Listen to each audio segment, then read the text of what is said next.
우리를 사랑하시는 아버지 하나님, 저희들을 구원해 주시고 하나님의 자녀 삼아 주시며 천국의 소망을 주셨음을 참으로 감사합니다.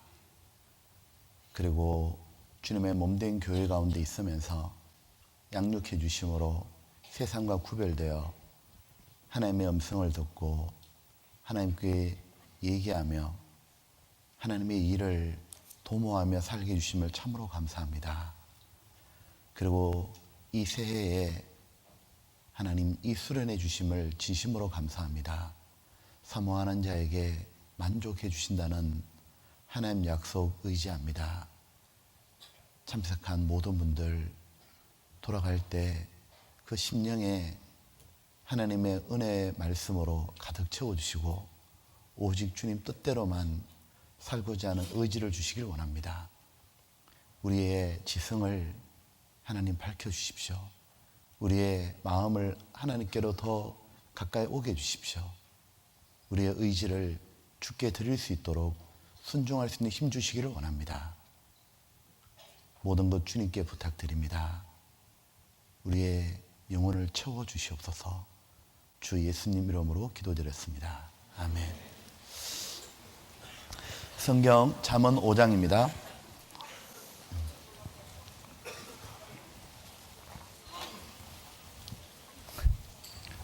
자,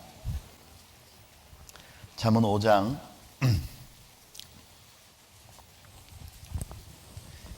18절 19절입니다.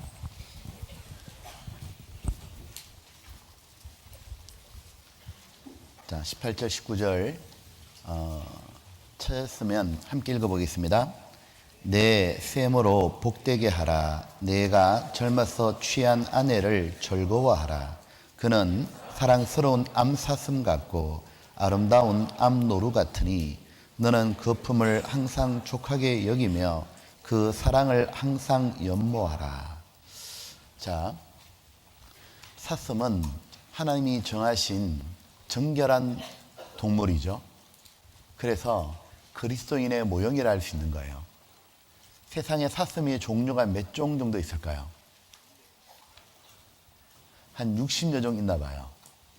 자, 그런데 사슴에 어떤 특징들이 있기에 하나님께서 구원받은 사람의 모형이라 주신 걸까?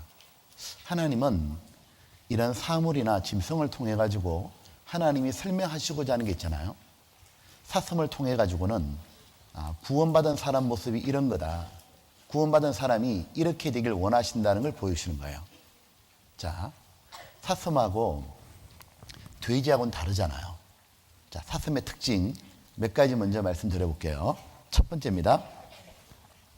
일단 사슴은 예쁘고 성품이 고상하죠. 잘 보이죠? 자, 볼게요. 이쁘죠? 참 하나님이 왜 이렇게 예쁘게 만들었을까? 보세요. 참 예뻐요. 진짜 예뻐요. 그죠? 그래가지고 앞에 보세요. 우리 아까 읽었던 구절이죠. 하나님은 사슴을 사랑스러운 암사슴 같고 아름다운 암노루 같다. 자, 이 아내를 바로 사랑스럽고 아름다운 사슴에 비유한 거예요. 보면 주님의 아내가 누구냐면 구원받은 사람, 그리스도인이죠. 그러니까 주님은 구원받은 사람을 볼 때 너무 이쁘게 보시는 거예요. 사랑스럽다 그러시는 거예요. 그래서 나의 사랑, 나의 어여쁜 자야. 아가서에 그런 말이 계속 반복되죠. 성경에 보면 부부들의 모습이 나오는데 아내들이 다 이쁘게 나오죠. 예를 들면 아담의 아내가 하와잖아요. 하와가 얼마나 이뻤겠어요. 그죠? 아담이 한눈에 갔잖아 그냥. 그죠? 보면 아브라함의 아내가 누구예요? 사라. 사라가 얼마나 이뻤으면 세상에 사라만 떴다 그러면 그 동네 왕들이 다 난리가 났잖아요. 한 미모했는 것 같아. 그죠? 이삭의 아내가 리브가죠. 리브가도 예뻤다 돼 있죠. 솔로몬의 아내가 술람미인이죠. 나의 어여쁜 자야 이쁘다고 돼 있죠. 왜 이 성경에 아내를 다 이렇게 예쁘게 표현했을까? 아담이나 이삭이나 또 솔로몬이나 아브라함이나 모두 주님의 그림자고 그 이쁜 아내들은 구원받은 사람의 그림자인 겁니다. 하나님이 아내를 이쁘게 만들어 놓은 거는 주님이 우리 볼 때 그렇게 이쁘고 사랑스럽게 본다는 그 말이에요. 그러니까 세상 사람들이 볼 때는 내가 좀 초라하게 못생겼다 할지라도 하나님 보실 때는 제일 이쁜 거예요. 그 백설공주하고 그 마녀하고 그 왜 거울아 그 얘기 아시죠? 그 거울에 딱 놔두고 거울아 누가 제일 예쁘냐? 거울이 백설공주 막 이렇게 하잖아요. 자, 만약 하나님의 거울에서 하나님이 이렇게 이제 물어본다 상상해봐요. 거울아 누가 제일 예쁘니? 그러면 하나님 앞에 있는 거울은 뭐라고 대답할까요? 누가 제일 예쁘달까요? 제가 오늘 알려줄게요. 누가 제일 예쁘다고 그랬냐면 여러분 옆에 있는 옆 사람이요. 누가 제일 예쁘다고요? 누가 제일 예쁘다고요? 여러분이요. 자, 봐봐요. 하나님은 거울에 딱 비추면 누가 제일 예쁘냐? 그러면 지금 여기 뭐 서울중앙교회다, 서울노원교회다. 거기 있는 자매 누구, 형제 누구. 하나님은 그를 제일 예쁘다 그러시는 거예요. 이 보면 또 하나 그 하나님의 사슴을 그렇게 예쁘게 만든 거예요. 구원받은 사람 예쁘게 보신다고 알려주려고. 또 하나 사슴은 성품이 고상하죠. 원래 사슴이 높은 곳을 다니길 좋아한다고 되어 있습니다. 그리고 사슴은 썩은 고기나 더러운 풀은 먹지 않아요. 오염된 물도 마시잖아요. 사슴은 신선한 풀 그리고 맑은 물을 마시고 또 높은 곳 좋아하고 높은 길로 다니니까 항상 사슴은 고상한 동물에 취급되는 거예요. 이거 한번 보셔요. 성경에 이렇게 되어 있죠. 나의 발로 암사슴 발같게 하시며 나를 나의 높은 곳에 세우시며. 사슴은 이렇게 여기 산이잖아요. 높은 데 있는 걸 좋아하는 거예요. 여기 귀엽죠. 요 푸들한 사슴은 3,000미터가 넘는데 그 안대 산맥 위에 살고 있는 거예요. 이 보셔요. 왜 하나님이 사슴을 높이 세워놨냐 하면, 구원받은 사람 설명해 주려고. 이 구원받은 사람은 거듭난 사람이잖아요. 거듭났다라는 건 뭐냐 하면 위로부터 생명을 받았다 그 말이에요. 즉 하나님께로부터 생명을 받은 거예요. 구원받은 사람은 하늘에 속한 자인 겁니다. 그래서 구원받고 나면 위를 바라보고 위의 것을 좋아하고 위의 것을 추구하는 거예요. 누가복음 13장에 보게 되면 허리가 꼬꾸라진 18년 동안 여인이 있었잖아요. 예수님을 만나가지고 예수님이 허리를 딱 펴주잖아요. 허리 펴주고 나니까 위를 바라보고 사는 인생이 됐잖아요. 그러니까 이 구원받은 사람은 누구냐 하면 하늘이 부른 사람들입니다. 높은 하늘이 하나님께서 높은 데서 불렀기 때문에, 그리고 위에서 오신 성령을 받았기 때문에 구원받은 사람은 희한한 거예요. 하나님을 좋아하는 거예요. 하늘을 좋아하고, 그리고 삶 자체가 땅의 삶을 살지 않습니다. 위에 거 추구하는 거예요. 사슴이 깨끗한 물, 맑은 물과 신선한 풀을 먹는 것처럼 구원받은 사람은 하늘의 양식을 먹는 거예요. 하나님의 말씀, 그리고 맑은 물처럼 성령의 생수를 마시는 겁니다. 그리고 하늘의 친구들을 사귀는 거예요. 그리고 하늘의 일을 하는 겁니다. 그리고 하늘의 노래를 부르는 거예요. 그리고 하늘을 높이는 거예요. 그러다가 하늘에 들어가는 겁니다. 새 하늘에. 또 보면은 사슴의 특징이 이래 돼 있죠. 두 번째는 매우 빠른 발을 가지고 있죠.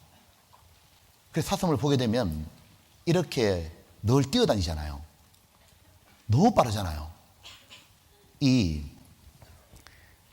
만약에 사슴이 느리다 그러면은 이미 멸종되고 없을 거예요. 그죠? 치타나 사자나 맹수가 다 잡아먹었을 거 아니에요. 발이 빠르니까 도망도 엄청 빨리 가는 거예요. 이 성경에 이렇게 돼 있죠. 역대상 12장에 보게 되면 하나님 뭐라고 말씀하시냐면 얼굴은 사자 같고 빠르기는 산의 사슴 같으니, 그러니까 사슴이 빠르다 그 말이에요. 그러니까 구원받은 사람은 빠른 사람들인 거예요. 어디로 빠르냐면 죄에 대해서는 빨리 피해버리는 거예요. 죄에 대해서는 빨리 도망치는 겁니다. 그리고 주님 말씀 지키는 쪽으로는 빨리 달려가는 거예요. 이 주의 계명을 지키기에 신속히 하고 지체치 아니하였나이다. 아브라함은 하나님께서 명령을 딱 내리면 바로 딱 시행하잖아요. 이삭 바쳐라. 제일 어려운 명령에도 불구하고 다음날 아침에 바로 일찍 제일 먼저 그 명령 지키잖아요. 이 구원받은 사람은 이 복음이 빨리 전해지기를 원합니다. 그래서 가족에게 빨리 복음 전해지기를, 내 친구들에게도 빨리 복음 전해지기를, 해외에도 빨리 복음 전해지기를, 그리고 그걸 소원하고 이 복음을 전해지는데 빨리 달리는 거예요. 또 하나가 보면 사슴은 이 맹수들의 공격을 대비해 가지고 항상 경계하죠. 한번 보세요. 사슴은 이렇게 가만 보면 풀 뜯어먹고 있잖아요. 풀 뜯어먹고 있는데 이 사슴은 항상 주변을 경계합니다. 그죠? 귀를 쫑긋 세우고 눈을 두리번거리고 냄새도 맡잖아요. 왜냐하면 자기가 약하잖아요. 이 약하니까 사슴은 항상 이렇게 경계하는 겁니다. 주변을. 그죠? 이 구원받은 사람도 마찬가지인 거예요. 여러 데 있죠? 베드로전서 5장에 보게 되면 한번 같이 읽어볼까요? 근신하라, 깨어라, 너희 대적 마귀가 우는 사자같이 두루다니며 삼킬 자를 찾느니. 여기 근신하라, 깨어라, 경계하라, 사슴들아 이 말인 겁니다. 그러니까 구원받은 사람은 이 사슴하고 똑같은 거예요. 사슴이 풀 뜯어먹고 일상생활 하고 있잖아요. 근데 주변을 경계하잖아요. 그것처럼 구원받은 사람도 일상생활을 하고 있는 거예요. 똑같이 학교 다니고 직장 다니고, 근데 귀를 쫑긋 세우고 있습니다. 하나님 말씀에 귀를 딱 기울이는 거예요. 그래서 하나님의 말씀을 딱 듣고 나면 마음에 영혼의 눈이 딱 밝아져 가지고 이제 마귀하고 대적하는 거예요. 마귀의 괴계를 알아차리고 깨어가지고 근신하잖아요. 이 사슴 중에 보게 되면 조는 사슴은 잡아먹힐 거 아니에요. 오늘 졸았다면 큰일 나는 거예요. 이 사슴 중에 조는 사슴 본 적 있어요? 이게 동물의 왕국 이런 거 보게 되면 조는 사슴 있던가요? 본 적이 없죠. 사슴 안 존다니까요. 이 사슴이 무리 가운데 있으면 무리 중앙에서 졸지 몰라도 가에 있는 사슴은 안 좁니다. 사슴의 특징이 뭐냐 하면 항상 부지런한 거예요. 순발력이 뛰어난 거예요. 탁 튀어나가잖아요. 그러니까 이 뭐냐면 이 구원받은 사람 중에 신앙에 잠을 자고 있는 사람은 마귀의 타켓이 딱 되는 거예요. 그 사람은 마귀가 딱 삼키려고 다가오잖아요. 근데 부지런한 사람 있잖아요. 부지런하여 게으르지 말고 열심을 품고 주를 섬기라. 부지런히 교회 나가고 부지런히 말씀 보려고 그러고 틈만 나면 전도하려고 그러고, 그런 사람이 마귀의 타켓이 안 되잖아요. 이 사슴이 예민하잖아요. 그러니까 조금만 바스락거리는 소리에도 탁 보고 튀잖아요. 사자가 뒤에서 접근해 오게 되면 바람에 같이 흘러오는 냄새를 파악하잖아요. 사슴이 후각이 발달했거든요. 맞자마자 튀어버리잖아요. 그러니까 사자는 항상 반대편에 접근하잖아요. 바람 부는 쪽에서 반대쪽으로. 그죠?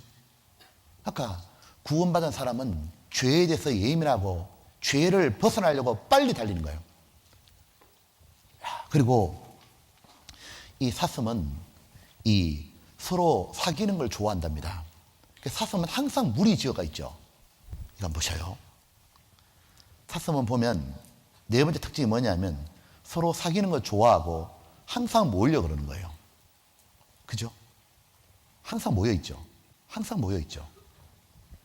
보면 항상 위험한 사슴이 누구냐면 무리에서 떨어지는 사슴. 그죠?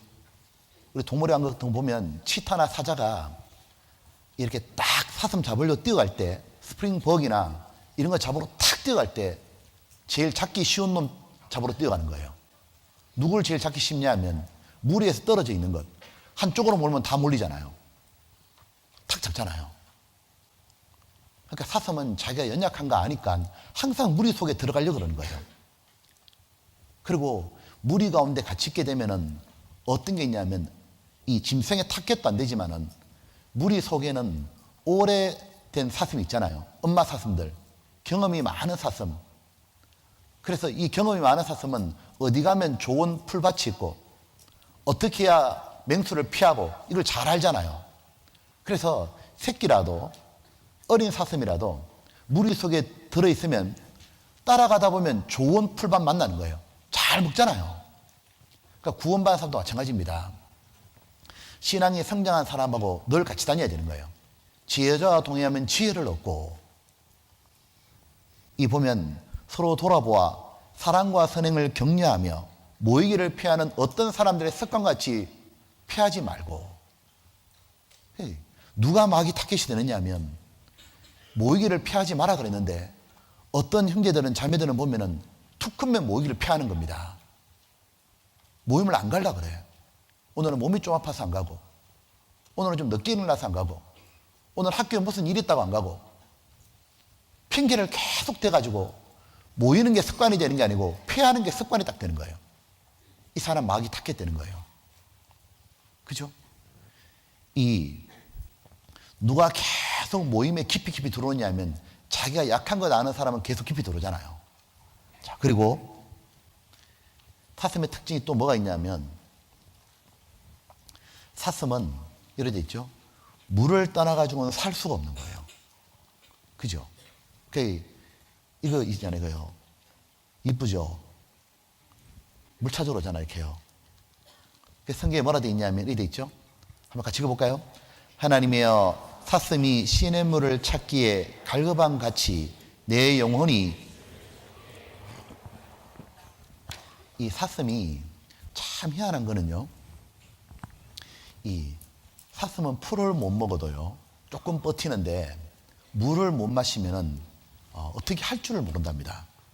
사슴이 며칠만 물 못 먹으면 죽는데요. 사슴은 물을 꼭 마셔야 되는 거예요. 그래서 보면 아마 늘 빨리 달리니까 갈증이 더 많이 나겠죠. 하루에 한두 번씩 꼭 물가를 찾아요. 제가 예전에 그 곡성이라는 곳 있잖아요. 전라도. 그 집회하러 갔다가 이 밤에 형제님 한 명이 이 진돗개를 데리고 사냥하는 걸 한번 보여주겠다 그러더라고요. 근데 그때는 뭐 있냐면 사슴 종류죠. 고라니, 노루 이런 종류 있잖아요. 사냥하러 어디 가느냐니까 이 물가, 냇가로 가는 겁니다. 산 밑에 있는. 왜 그쪽으로 하냐니까 사슴은, 노루 종류는 반드시 물을 마시러 내려온대요. 거기에 맹수가 있어도 내려오는 겁니다. 왜? 물 안 마시고 못 견디거든요. 그러니까 사슴은 물을 못 떠나는 거예요. 이 특별히 중동 지역은 물이 귀하잖아요. 그러니까 사슴이 물을 찾기에 갈급함 같이 그 사슴의 목마름은 우리의 목마름보다 훨씬 더 크다고 느껴지는 거예요. 특별히 이 사슴이 물을 찾기에 갈급한 것이 그 말대로 구원받은 사람은 주님을 찾기에 갈급한 거예요. 이 구원받은 사람은 하나님을 떠나서 못 사는 겁니다. 교회를 떠나서 못 살고 말씀 떠나서 못 살아요. 그래서 잠시 교제를 떠났다가도 나중 되게 되면 꼭 다시 주님께로 돌아오는 거예요. 왜냐하면 떠나서 못 산다고. 특별히 이 사슴이 사냥꾼의 화살을 맞았잖아요. 피를 흘릴 거 아니에요. 그러면 갈증이 더 나죠. 그 사슴은 물을 찾는다면 미치려고 그러는 거예요.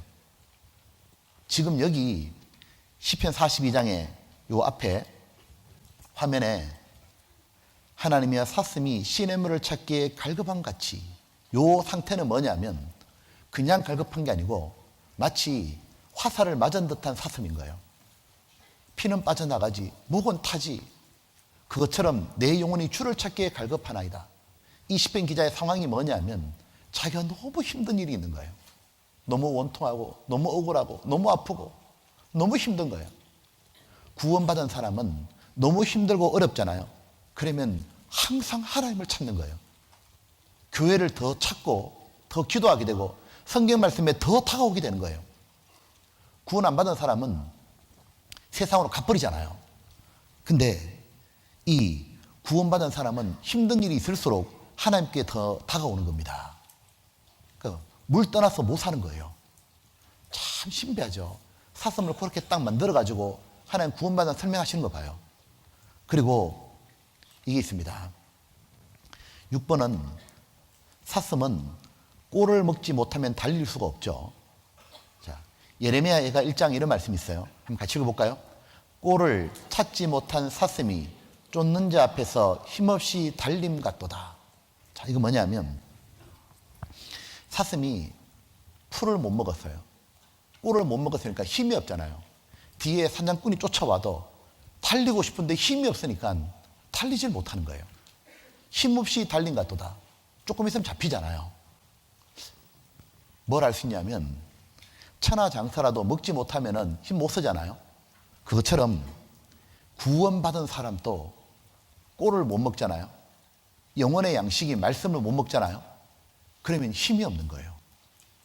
주님의 길로 열심히 달릴 수가 없는 거예요. 왜 내가 신앙에 힘이 없을까요? 왜 주의 계명으로 힘있게 못 달려갈까요? 이유가 뭐냐면 안 먹은 거라고. 이 주님 양식인 이 말씀을, 꼴을 충분히 먹으면 달릴 수 있는데 안 먹은 거라고요.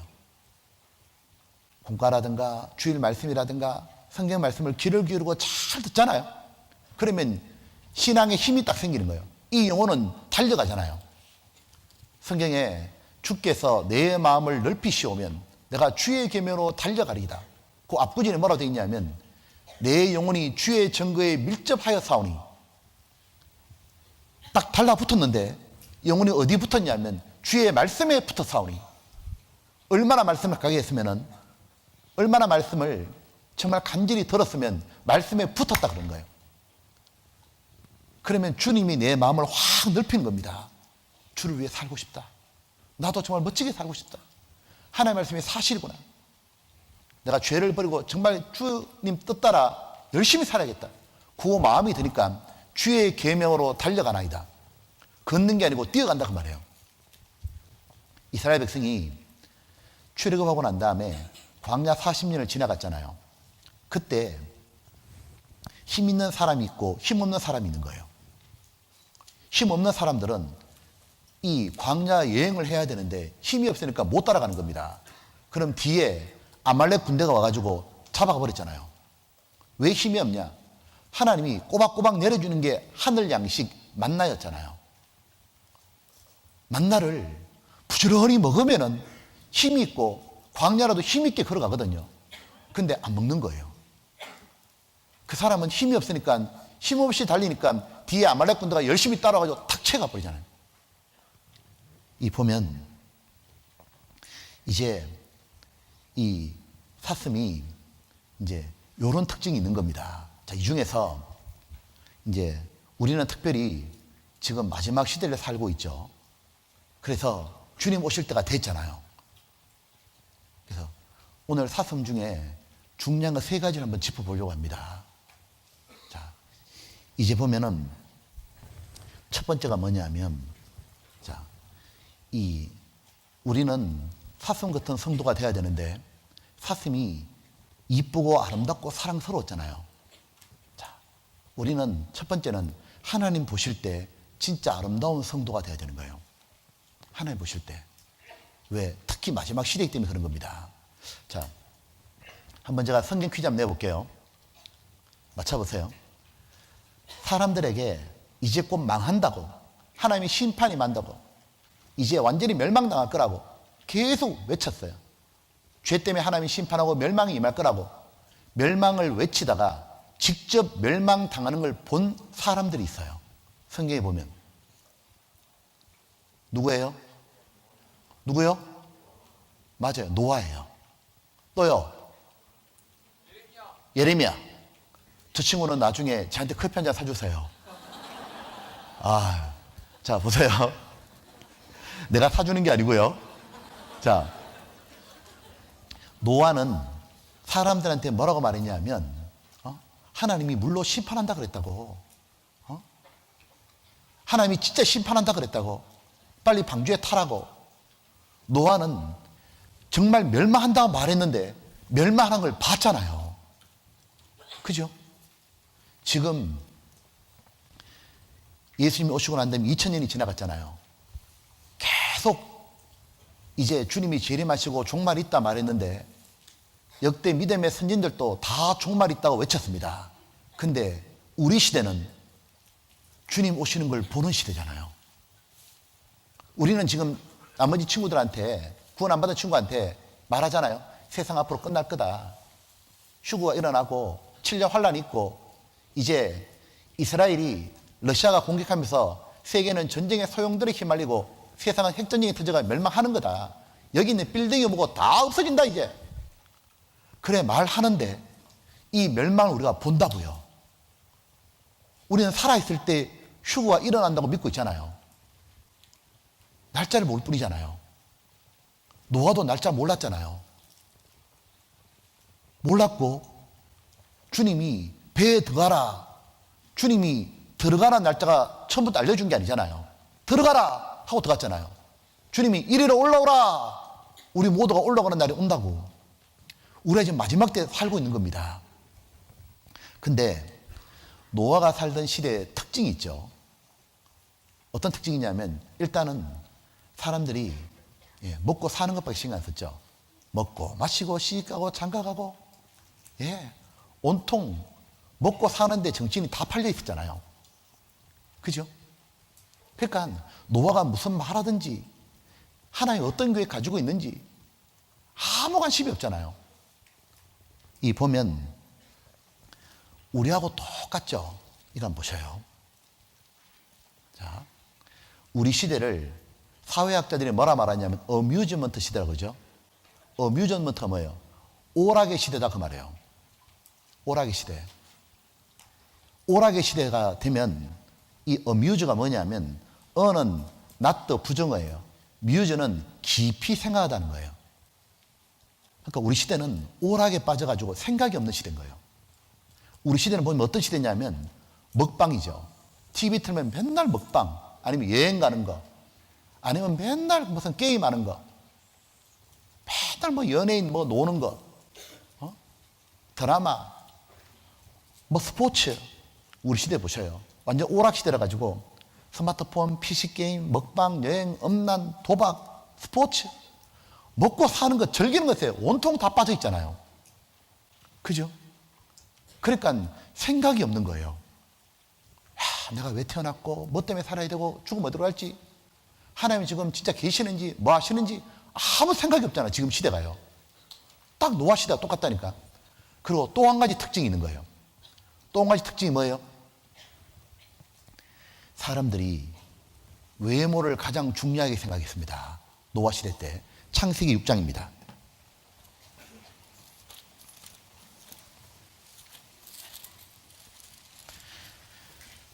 창세기 6장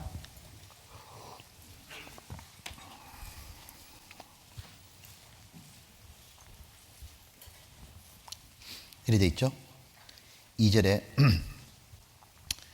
자, 1절 제가 먼저 읽을게요. 사람이 땅 위에 번성하기 시작할 때에 그들에게서 딸들이 나니 하나님의 아들들이 사람의 딸들의 아름다움을 보고 자기들의 좋아하는 모든 자로 아내를 삼는지라. 여기 하나님의 아들들, 남자들이죠. 자, 사람의 딸들로 아내를 삼는데 기준이 뭐였죠? 아름다움을 보고. 이거 보통 말이 아니에요. 그러니까 무엇을 제일 좋아했냐면은 아름다운 걸 제일 좋아했습니다. 외모를 가장 좋아했던 거예요. 자, 이제 봐요. 이게 지금 우리 시대하고 너무 똑같은 거예요. 이건 보셔요. 뉴스에 이게 나왔더라고요. 우리나라의 중학교 1학년이 행복지수가 세계에서 꼴찌입니다. 어린이날이 나흘 앞으로 다가왔는데요.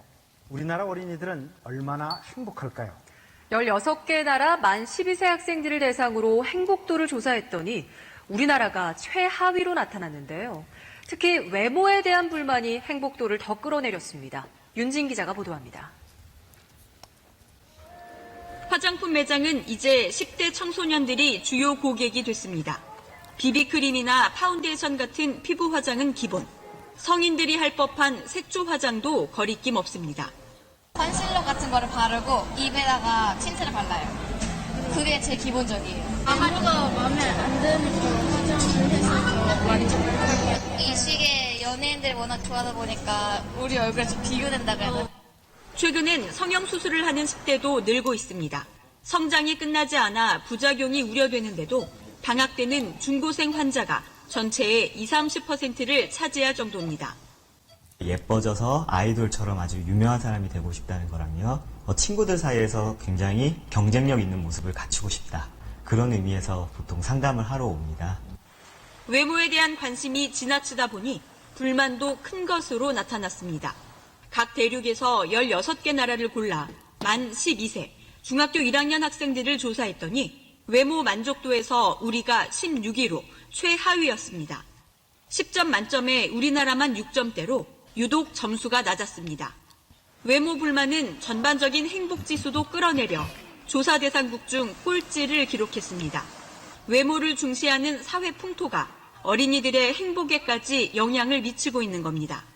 또래에서의 비교도 되지만 매스컴이나 이런 데서 보는 어떤 이 외모하고의 비교도 상당 부분 자기 자신을 조금 더 자신 없게 하는. 외모가 아닌 개개인의 장점과 소질로 평가받을 수 있는 사회 환경 조성이 필요하다고 연구팀은 강조합니다. KBS 뉴스 윤진입니다. 자, 보셔요. 지금 사탄, 이 마귀가 세상을 어떤 분위기로 몰고 가고 있느냐 하면 외모를 가장 중요한 것처럼 몰고 가고 있는 거예요. 그래서 사람들이, 학생들이 뭐냐면 자기 성품보다도 외모에 집착하도록, 그래서 외모에 지장하도록, 그래서 뭐 하느냐 하면 공부하는 거하고 신앙생활을 집중 못하게 만드는 거예요. 그러니까 이거 큰일 났잖아요. 파마해도 되고 염색도 자유고 화장도 괜찮고, 그러니까 머리 꾸미고 화장하고 좋은 옷 입어야 되고 화장품하고 액세서리하고 완전히 정신이 없는 거예요. 이 보면, 자, 세상 사람은 그렇다 칩시다. 근데 충격적인 일이 벌어졌잖아요. 노아 시대에 하나님의 아들들이 구원받은 사람이잖아요. 구원받은 사람이 사람의 딸이란 말은 하나님께 기업을 못 물려받는다 뜻이에요. 즉 구원 안 받았다 그 말이에요. 이방 결혼을 하는데 뭘 보고 이방 결혼했냐? 사람의 딸들의 아름다움을 보고 완전히, 아니 구원받은 사람들이 이 눈이 흐려진 거예요. 영적인 눈이 흐려져 가지고 무엇이 아름다운지를 전혀 보지를 못하는 거예요. 이 보면 마지막 때가 되면은, 노아 시대처럼 구원받았다고 말하는 사람들 중에도 이거 아름다운 게 뭔지 구분을 못하는구나 이게. 그래서 이 마귀한테 완전히 당해버리는 거예요. 자, 봐요. 지금까지 세상에 존재했던 사람들 중에서 제일 아름다운 사람이 누굴까요? 한번 생각해 봐요. 세상에서 누가 제일 아름다웠을까? 누굴 것 같아요? 뭐라고요? 클레오파트라? 여러분 봐요. 누가 제일 아름답냐 하면은 바로 예수님이에요. 자, 예수님이 가장 아름답다고. 근데 예수님 외모는 아름다워요? 안 아름다워요? 이 보셔요. 자, 시간이 없으니까 앞에 쳐는 거예요. 어린이날이 여기 보면 이사야 53장에 예수님이 두 하신 말씀인데, 예수님은 주 앞에 자라나기를 연한 순 같고 마른 땅에 나온 줄기 같아서 고운 모양도 없고 풍채도 없은즉 외모가 아름답지가 못하잖아요. 우리 보기에 뭐라 그랬죠? 흠모할 만한 아름다운 것이 없도다. 자, 봐요. 예수님은 외모는 초라했다고. 끌리는 흠모할 만한 아름다운 게 없는 거예요. 아마 우리가 예수님을 딱 만나게 되면 예수님 처음 가가지고 그 이스라엘 땅의 그 시절을 얼굴 한번 보여주시죠 라고 보면 우리가 얼마나 실망할지도 몰라. 뭐 이렇게 봐요. 예수님은 끌리는 외모가 없다고. 근데 봐요. 희한하죠. 예수님을 아는 자는 예수님의 그 아름다움에 완전히 끌리잖아요. 얼마나 흠모하느냐 하면 자기 생애를 다 바쳐버리잖아요. 사도 바울이 예수님 만나고 이끌려가지고 생애를 다 바치잖아요. 베드로도 그랬고, 요한도 그랬고, 디모데도 그랬고, 루터도 그랬고, 스펄전도 그랬고, 무디 목사님도 그랬고.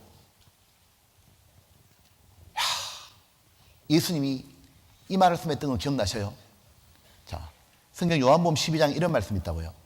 내가 땅에서 들리면, 즉 십자가에 매달리시면 모든 사람을 내게로 이끌겠노라 하시니, 이렇게 말씀하시면 자기가 어떠한 죽음으로 죽을 것을 보이심이라. 봐요. 바로 예수님이 얼마나 아름다운 것은 십자가의 죽으심으로 가장 아름다웠던 거예요. 예수님을 십자가에서 만났던 사람들은 그냥 이끌리는 정도가 아니에요. 자기 인생과 시간과 물질과 재능을 모두 바치잖아요. 너무너무 아름다우니까. 여기서 알 수 있는 게 있어요. 하나님이 무엇을 아름답게 보냐 그 말이에요. 예수님의 외모가 아니잖아요. 바로 예수님의 성품이었던 거예요. 그 온유와 겸손한 성품, 또 자기 뜻대로 하지 않으시고 하나님 뜻대로 완전히 순종하시는 그 능력. 아버지여, 할 수 있거든 이 잔을 내게서 지나가게 없어서, 그러나 내 뜻대로 마옵시고 아버지 뜻대로 되기를 원하나이다. 하나님 뜻이라면 자기를 굴복시키는 그 능력, 순종의 능력이 하나님 볼 때는 너무 아름다운 거예요. 그리고 예수님은 자신을 위해서 살지 않았잖아요. 자기를 기쁘게 아니하셨다고. 바로 우리를 위해 가지고 자기의 모든 걸 다 바치는, 희생하는 그 이타적인 삶, 사랑, 수고, 희생, 그것이 하나님 볼 때 너무너무 아름다운 거예요. 보면 하나님은 아름다움 그 자체입니다. 아름답다, 추하다, 이 개념을 넣어주신 분이 하나님이잖아요. 세상에 아름다운 곳이 있죠. 하나님이 얼마나 아름다운 분인지를 한 번씩 보여주는 거라고. 근데 하나님이 하셨던 가장 아름다운 일이 있거든요. 가장 아름다운 일이 이사야 12장에 보면 이렇게 되어 있습니다. 여호와를 찬송할 것은, 같이 읽겠습니다. 극히 아름다운 일을 하셨음이니 온 세계에 알게 할지어다. 하나님이 하신 일 중에 가장 아름다운 것, 극히 아름다운 일, 온 세상에 전파할 일, 그게 바로 구원이었던 거예요. 이 땅에 오셔가지고 십자가에 피 흘리고 돌아가셔서 우리 죄를 모두 사하신 일, 복음, 이것이 가장 아름다운 일인 거예요. 이 보면 결국은 하나님이 보실 때 세상에서 누가 제일 아름다운 거냐? 주님을 위해 가지고, 복음을 위해 가지고 헌신하는 사람, 그 사람이 제일 아름다운 거예요. 이 껍데기는 시간 지나면 다 낡아지고 없어집니다. 그죠? 고운 것도 헛되고 거짓되되 오직 여호와를 경외하는 자는 칭찬을 받으리라. 잠언 3장의 현숙한 여인처럼 누가 하나님 볼 때 진짜 아름답냐 하면 껍데기는 다 없어지는 거예요. 하나님 뜻대로 살았던 것, 그 아름다운 삶, 아름답게 사는 사람이 가장 아름다운 거예요. 복음을 위해 사는 사람, 주님 위해 사는 사람이 하나님 볼 때 가장 아름다운 거예요. 자, 노아가 살던 시대에 노아를 만나보지 못했지만 외모는 어땠는지 모르겠어요. 그런데 하나님이 위에서 내려다보실 때 그 시절에 가장 아름다운 사람 누구겠습니까? 노아잖아요. 봐요. 노아는 겸손하게, 그 태도가 하나님 마음에 확 들고 아름답게 보이잖아요. 노아는 다른 사람보다 훨씬 뛰어난 게 뭐냐면 순종하는 능력이잖아요. 아무도 순종 안 할 때 노아는 순종하잖아요. 그리고 노아는 다른 사람을 구원해 보려고 방주를 건축하잖아요. 남을 위해 살잖아요. 그것이 하나님 보실 때 너무 아름다웠던 거예요. 아름다운 사람은 길거리 지나가면 눈에 탁 띄잖아요. 하나님이 하늘에 내려다 딱 보실 때 노아가 눈에 탁 띄는 거예요. 하도 아름다우니까.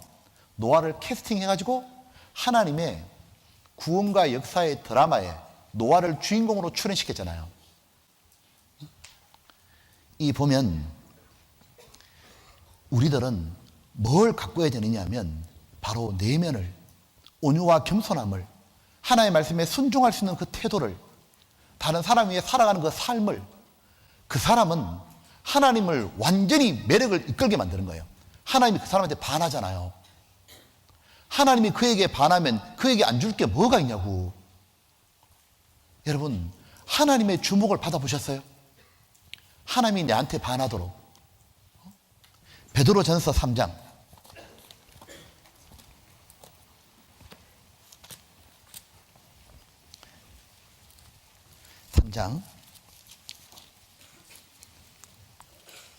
3장에 3절, 껍데기가 중요한 게 아니에요.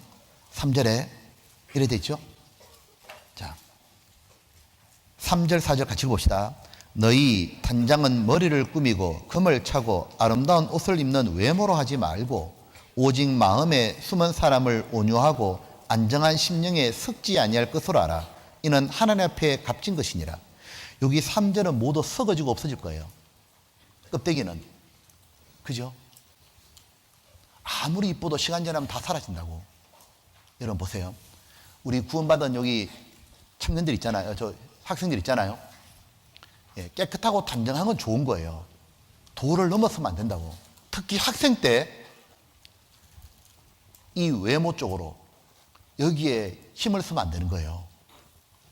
내면을 가꾸고 다른 사람 위해 살 수 있도록, 복음을, 가장 아름다운 이 복음을 전할 수 있도록 자기를 준비시키는 사람, 형제들은 성경의 말씀에 푹 잠기고 다른 사람은 영혼을 구원하려고 애쓰는 그 사람, 하나님 볼 때는 완전 주인공으로 뽑히는 거라고. 하나님이 반하잖아, 하나님이. 그리고 교회 와도 형제 자매들, 신앙생활 잘하는 사람한테 반하잖아요. 자, 그게 진짜 아름다움인 거예요. 그리고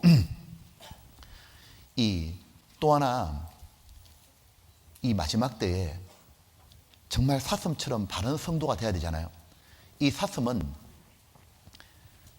이 다리가 빠르니까 빨리 피하죠. 이 사슴은 맹수들이 오면은 빨리 도망갑니다. 그리고 물은 빨리 찾잖아요. 갈급하잖아요. 어떤 성도가 돼야 되느냐 하면 피하고 쫓는 성도가 돼야 되는 겁니다. 피할 건 피하고 쫓아야 될 건 쫓아야 되는 거예요. 디모데후서 2장입니다. 디모데후서 2장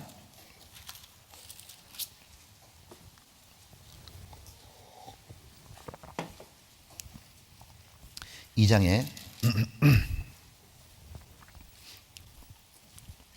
22절입니다. 여기에 동사가 2개 나와 있는데 꼭 기억해야 될 동사입니다. 자, 한번 같이 읽어보겠습니다.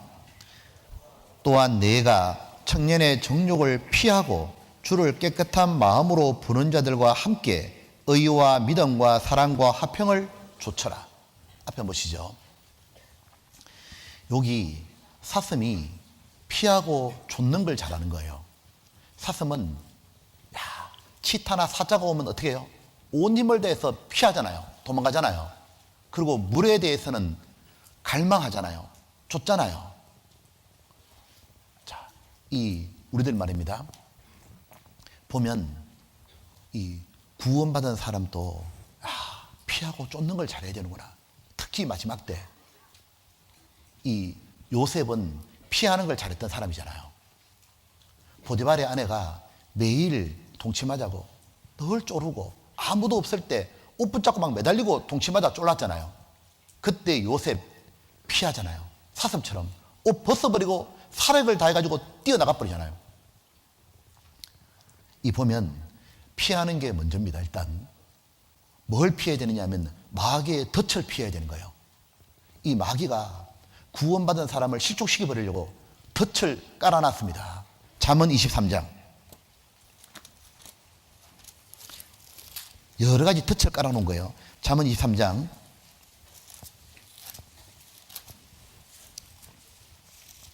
근데 이 덫이 보통 덫이 아닙니다.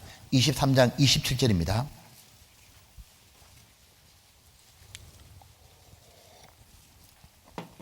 한번 같이 읽어볼게요. 대저 음녀는 깊은 구렁이요 이방 여인은 좁은 함정이라. 그는 강도같이 매복하여 인간의 괴사한 자가 많아지게 하느니라. 자, 이거 보셔요. 이 마귀가 덫을 딱 쳐놨는데 요거 피해야 되는 겁니다. 요 잠언 23장 읽어보게 되면 크게 마귀가 덫을 쳤는데 세 가지로 쳤다고 되어 있거든요. 하나는 술이고, 술에 빠지도록, 또 하나는 이성 문제에 빠지도록, 또 하나는 뭐냐 하면 돈 문제입니다.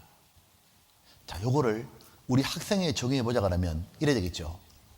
이 이성 문제는 똑같은 겁니다. 학생 때 이성 문제 마귀가 덫을 딱 펼쳐놓은 거예요. 거기 탁 걸리잖아요. 실족해 버리잖아요.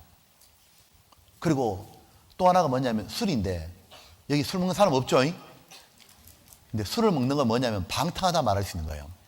사람이 술을 먹으면 방탕해지고 자기 본분을 잊어버리는 거예요. 똑같은 일이 벌어지는 거예요. 학생들이 술에 취하는 것처럼 있잖아요. 자기 본분을 잊어버려요. 자기가 구원받은 사람이라는 것과 학생이라는 본분을 잊어버린 거예요. 그리고 어디에 취하느냐면 PC 게임에 취해버린 거예요. 스마트폰에 완전히 취해버린 거예요. 그리고 이제 뭐냐면 오락에 취해버린 거예요. 완전히 자기가 누군지를 모르고 죄에 완전히 빠져버리는 거예요. 야, 이 보면, 그리고 이렇게 방탕하게 놀고 또 좀 좋은 옷도 사야 되고 그러려니까 돈이 필요하잖아요. 그 뭐 하느냐 하면 알바를 가는 거예요. 학생 때 부모님이 용돈을 적게 주니까 알바로 가면서 식당에 알바하고 맥도날드 알바하고 웨딩홀 알바하고. 그거 왜 하냐고. 그 희한하잖아요. 마귀 덫에 탁 걸리잖아요. 완전히요. 교재는 안 나오는데 뭐 하러 가느냐 하면 알바로 가는 거예요. 왜? 돈 가지고 놀아야 되니까, 같이 먹어야 되니까, 이쁜 옷 입어야 되니까, 화장품 사야 되니까, 머리 해야 되니까, 자기가 누군지를 다 잊어버리는 거예요. 마귀 덫에 탁 걸려버린 거예요. 이 보면 이 덫을 잘 피해야 됩니다. 왜 잘 피해야 되느냐 하면 이게 한 번 빠지잖아요. 좀처럼 못 나오는 함정이에요. 여기 보면 이랬죠. 앞에 한번 보세요. 어떤 구렁이냐면 깊은 구렁이고 좁은 함정이에요. 그리고 매복해서 덮치잖아요. 이런 겁니다. 깊은 구렁이에 빠지면은 못 나오잖아요. 얕아야 튀어나올 텐데, 빠져나오는 입구가 넓어야 뛰어나올 텐데 좁은 거예요. 좁고 깊으니까 들어갔다 하면 못 나오는 거예요. 그러니까 처음부터 어떻게 되냐면 마귀 덫은 처음부터 피해야 되는 거예요. 한 번 빠지면은 웬만하면 못 나옵니다. 자, 지금부터는 잘 들어야 돼요. 아주 이 마귀 덫을 피하기 위해 가지고는 마귀의 작전이라는 게 있는 거예요. 이 보면 치타나 사자가 사슴을 노릴 때, 자, 정면에 보고 뛰어와요? 아니면 뒤에서 숨어가지고 한참 노려보다가 살금살금 다가와요? 그죠? 어떻게 하냐면 사슴이 눈치채지 못하도록 치타는 숨죽여 가지고 바사락 소리도 안 들리려고, 그리고 바람에 자기 냄새가 가면 안 되니까 반대편에 딱 서가지고 조심조심 풀밭을 헤치면서 가잖아요. 그러다가 탁 덮치잖아요. 마귀가 이거하고 똑같은 거예요. 어떻게 하냐면 서서히 다가온다고요. 잘 들어야 돼요. 깨구리 말입니다. 깨구리를 뜨거운 물에 한번 집어넣어 봤어요? 깨구리는 뜨거운 물에 집어넣으면 튀어나와 버려. 지도 뜨거우니까. 근데 깨구리를 찬물에 딱 놔둬놓고요, 집어넣어놓고 물을 데피잖아요. 끓이잖아요. 그럼 처음에 깨구리가 어떻게 하느냐면 잘 놀다가 조금 지나면 온천인 줄 알아. 온천탕인 줄 알고 쭉 하다가 조금 더 지나잖아요. 만세탕으로 바뀐다고. 만세부로 죽어 있다고 이렇게 해요. 무슨 얘기냐면 처음부터 뜨거운 거 확 집어넣으면 튀어나와 버려요. 근데 서서히 다가와서 죽이잖아요. 자기도 모르게 만세하고 죽어 있다고. 바로 마귀 작전이 그렇다고 말해요. 자, 보세요. 하나의 예를 들어줄게요. 이성교제다 예를 들면 이런 거예요. 마귀는 갑자기 우리한테 야, 너 남학생 사겨, 여학생 사겨, 이성교제 해. 야, 너 음란한 짓 해. 그렇게 안 한다니까 마귀가요. 마귀는 어떻게 하느냐 하면 서서히 우리에게 다가와가지고 내 마음을 음란한 기운으로 꽉 채우는 거예요. 음란한 마음에 기울도록 이렇게 합니다. 하나 예를 들면 스마트폰을 가지고 인기 드라마를 봤어요. 딱 보니까 달콤한 러브 스토리 얘기인 거예요. 그 드라마를 딱 보면서 서서히 어떻게 바뀌었냐면 죄의 달콤함에 내 마음도 서서히 녹아내리는 거예요. 그리고 그 달콤한 장면들이 계속 떠올라. 생각이 계속 반복되니까 나도 갑자기 이성교제를 꿈꾸기 시작하는 거예요. 근데 학교 딱 갔는데 똑같이 드라마 얘기도 막 하고 그 다음에 세상 친구들은 이성교제하는 애들이 많잖아요. 하면서 야, 사귀면서 좋았던 달달한 얘기들을 막 해온 거예요. 나도 모르게 점점 부럽기 시작하는 거예요. 그리고 마음이 확 기울었죠. 그때 길거리 지나가는데 누가 혹시 전화번호 좀 주세요. 그러면 냅다 줘버리는 거 그냥. 아예 폰 주세요. 제가 그냥 직접 입력해 줄게요. 막 이런 식으로. 그때 누가 내게 다정히 다가오잖아요. 그러면 상상도 못한 일을 하는 거예요. 자기도 드라마의 주인공이라고 착각하기 시작하는 거예요. 그러다가 어떤 일이 벌어지냐면 카톡이 왔다 갔다 되고 만남이 이어지죠. 그러면 공부에 학업에 부실하게 되죠. 그러면 당연히 성적이 안 나오고 부모님을 야단하게 되고 가족 간의 갈등이 있죠. 짜증나죠. 근데 그때 내 마음을 누가 알아주느냐? 내하고 만나는 그 이성은 내 마음을 잘 알아주는 거예요. 그러니까 이성 친구한테 더 집착하게 되는 거예요. 그러면서 계속 만남이 반복되고 집착하죠. 시간이 지나면 어떤 일이 벌어지냐면 심해지면 음란한 행동도 하는 거예요. 그러고 나면 후회하죠. 그러다가 교회에 나와서 말씀을 딱 듣고는 너무 찔리죠. 아, 헤어져야겠다. 헤어져야겠어. 그리고 이제는 이 죄를 벗어버려야 해서 하고 싶은데 결심했는데 이게 잘 안 되는 거예요. 왜요? 그립거든. 헤어지고 난 다음에 힘들 것 같거든. 나중에 죄의 힘이 점점 커졌죠. 야, 이러다가 큰일 나겠다 싶어. 안 되겠어. 내가 진짜 끊어야겠어. 하고 끊으리라 마음 먹었는데 끊어야 되는 것도 알겠는데 못하는 거예요. 왜요? 끊고는 못 살 것 같은 거예요. 희한한 일이 벌어진다고. 어떤 일이 벌어지냐면 처음에는 죄를 지어서 괴롭거든요. 양심이 찔리니까 나중에 어떤 일이 벌어지냐. 이 죄를 버리려고 하니까 너무 괴로운 거예요. 왜? 없이는 못 살 것 같거든. 그러면 아까 말했죠. 좁은 함정이요 깊은 구렁이라. 못 헤어난다니까요. 좁은 함정이니까 깊은 구렁이니까 그래서 마귀에 덫은 좁은 함정이고 깊은 구렁이라고. 이제 어떡하냐. 교제도 안 나오는 거예요. 나중에는 뭐냐. 세상 친구하고 똑같이 살아가는 거예요. 이것이 바로 마귀의 목표였던 거예요. 마귀의 목표는 뭐냐면 우리를 향한 목표는 언제나 똑같아요. 뭐냐면 구원 안 받은 사람처럼 살게 만들어버린 거예요. 그래서 너를 통해서는 아무런 전도가 안 되도록 마귀가 그렇게 말하는 거예요. 완전히 참담하게 만들어버린 거예요. 세상에서 구별돼가지고 다른 영혼을 구원하고 주님 품으로 인도하고 주님을 전가해야 될, 구별돼야 될 그 귀한 형제 자매님, 그 사랑스러운 사슴 같은 존재가 나중에 어떻게 되느냐. 구원 안 받은 사람처럼 살아버린 거예요. 그게 마귀의 목표예요. 죄의 목표고. 이 보면 모든 중독이 똑같다고요. 이성교제만 그런 게 아니라 스마트폰에 중독도 똑같은 거예요. 이 보면 다 동일한 코스를 밟는 거예요. 그래서 이래야 되는 거예요. 서서히 이 사자가, 치타가 서서히 다가올 때요. 그때 다가오는 걸 빨리 눈치채면은 사슴은 튀면 삽니다. 근데 그때 눈치 못 채면 어떻게 돼요? 바로 뒤에 딱 왔는데 그때는 이미 끝난 거예요. 이 보세요. 앞에 보면, 자, 앞에 좀 띄워주세요. 방송실. 자, 방송실 졸면 안 됩니다. 자, 이 보시죠. 이 보세요. 이미 늦었다 그 말이에요. 그죠? 이미 늦은 거예요. 봐요. 이렇게 튀어야죠. 이렇게 튀었으면 좋은데 이건 늦은 거라고. 무엇이냐면 지금부터 하는 걸 잘 들어야 돼요. 사슴은 이 청각과 후각이 발달했잖아요. 그래서 뒤에서 접근해 오는 소리가 딱 들려.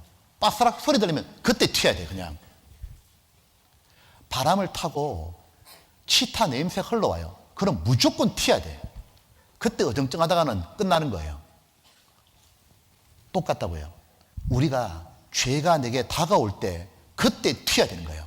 그때 피해야 되는 거예요. 죄가 어떻게 다가올까? 자, 신앙의 핵심은 뭐냐면 마음이에요. 마음이 기울어버리고 나면 그 누구도 못 말려요. 사람은 자기 좋아하는 거 해야 되거든요. 자, 보세요. 하나님 말씀하시기를 무릇 내 마음을 지키라. 생명의 근원이 이에서 남이니라. 근데 한번 물어보겠습니다. 여러분 마음 여러분 알아요? 몰라요? 그럴 줄 알았어요. 많은 사람들이 이렇게 말하죠. 내 마음 나도 몰라. 왜요? 자기 마음 책임지기 싫어하기 때문에 그런 거잖아요. 자기 마음 자기가 알아요. 어떻게 아느냐? 잠언 23장 7절 보세요.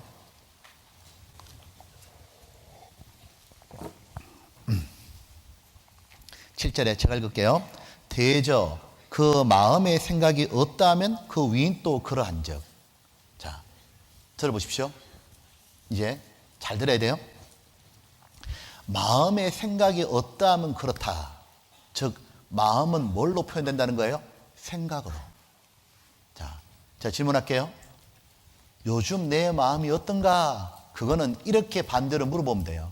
요즘에 내가 주로 뭘 생각하냐 그 말이에요. 그게 내 마음이요. 그게 내 마음이라고. 여러분 보세요. 주로 내가 요즘에 뭐 생각해요? 그게 내 마음인데 잘 들어야 돼요. 생각을 계속 반복하잖아요. 이때 튀어야 돼요. 이때 피해야 된다고. 생각이 계속 내가 죄에 대한 생각, 달달한 뭐 그런 드라마, 뭐 이성교제, 아니면 내가 계속 스마트폰에 생각나는 것, 하여튼 계속 생각이, 죄에 대한 생각이 계속 나한테 반복해서 계속 떠오르잖아요. 그때 심상하게 생각하는 어리석은 사람들이 있다고. 잡힌다고요. 그때 예민한 사슴은 튀는 것처럼 그때 재빨리 튀어야 되는 거예요. 그때 피해야 되는 거예요. 생각이 계속 반복되는 건 무슨 신호냐면 내가 지금 죄에 대한 생각을 계속 반복하고 있어요. 요즘에. 그거는 지금 사자가 접근하고 있다는 빠스락거리는 소리고 사자가 내 뒤에 다가오겠다는 바람으로 흘러오는 냄새인 거예요. 죄의 냄새와 죄의 소리가 다가오고 있는 거예요. 그때 빨리 피해야 되는 거예요. 봐요. 죄를 짓는 루트가 있어요.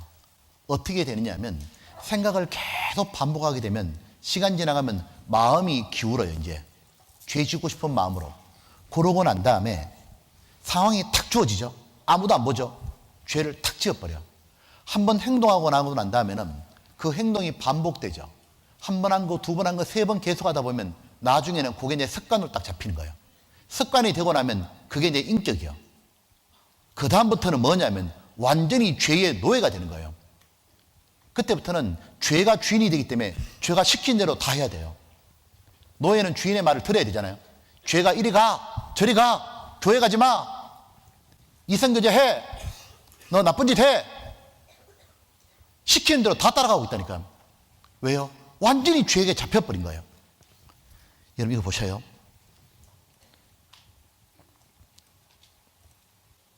여러분 읽어보세요.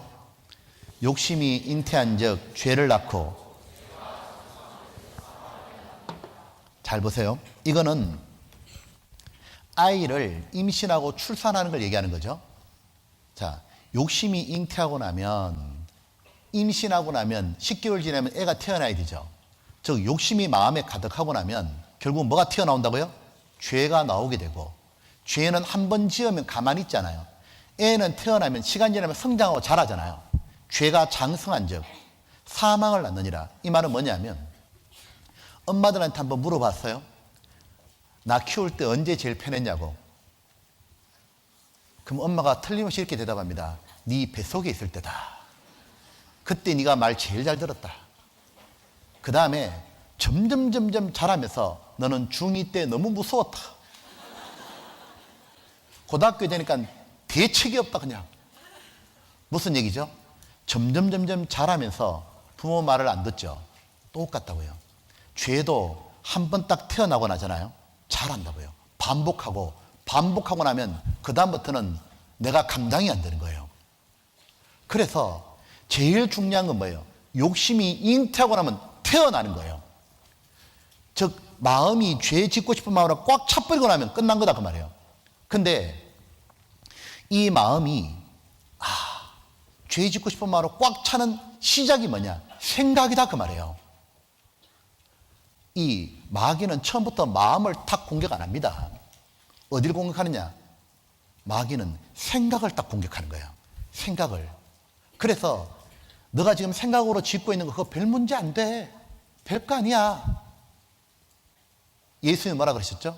여자를 보고 음욕을 품는 자보다 마음에 이미 간음하였느니라. 예수님은 네가 지금 상상으로 짓는 자가 이미 간음이니라. 왜? 시간 지나면 발전한다 그 말이에요. 이 보면은 생각을 잡아야 되는 거예요.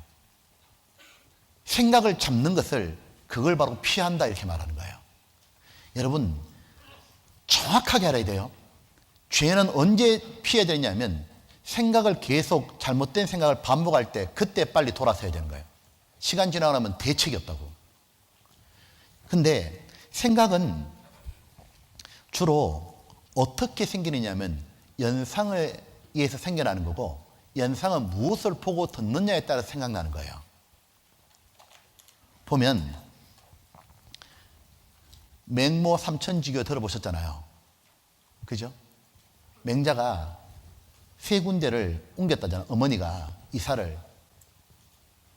이 장례치료는, 초상치료는 그 장의사 근처에 살게 되니까 얘가 맨날 장의사 놀이 하잖아요. 시장바닥에 갖다 놓으니까 맨날 시장 놀이하고 안 되겠다 싶어가지고 어디 갖다 놨냐? 서당 옆에다가 이제 글을 읽었다 그러잖아요. 우리는 환경에 지배받는 걸 아주 분명히 해줘야 돼요. 그래서 나는 뭘 주로 보고 듣느냐가 내 생각을 지배하는 거예요. 그래서 내게 지금 나쁜 생각을 집어넣는 것에 대해서는 철저히 피해야 되는 거예요. 나쁜 친구들, 행실 나쁜 친구들, 스마트폰, 안 좋은 유튜브들, 지나친 카톡. 내가 보니까 이런 걸 보니까 계속 내가 이쪽 생각하고 있네. 거기서 안 피하면 큰일 난다고. 반대로 예수를 깊이 생각하라. 하나님을 생각할 수 있는 쪽으로 자기를 갖다 놔야 되는 거예요. 이 보면 어떤 학생이 질문하더라고. 뭐 질문했냐면, 목사님 TV 보는 게 죄입니까? 예를 들면 스마트폰 하는 게 죄입니까? 영화 보는 게 죄입니까? 그리고 뭐라 말하냐면, 목사님도 가끔 TV나 영화 보잖아요. 자, 보세요. 설교할 때 막 인용도 하잖아요, 목사님들이. 예, 근데 잘 들어야 돼요. 그 학생하고 목사님하고 차이는 천지 차이죠. 어떤 차이가 있냐면, 똑같은 영화를 보잖아요. 보더라도 이 학생은 거기에 완전히 빠져버리고, 목사님 같은 경우는 그 영화 보면서 좋은 영적 교훈을 얻을 수도 있다고요. 즉, 왜 그런 차이가 있냐면 평소 신앙의 차이인 거예요. 목사님은 잠깐의 휴식이 오히려 좀 더 활력을 줄 수도 있잖아요. 영적 교훈도 없고. 근데 보세요. 그 학생은 평소에 맨날 스마트폰에 빠져 있는 거야. 그러다가 가뭄에 콩나듯 가끔 성경 보고 가끔 기도하고 가끔 교제 나온 거예요. 한 번 교제 나왔다가 집에 돌아오면서 뭐라 말하냐? 좀 피곤한데 나도 좀 쉬어야지.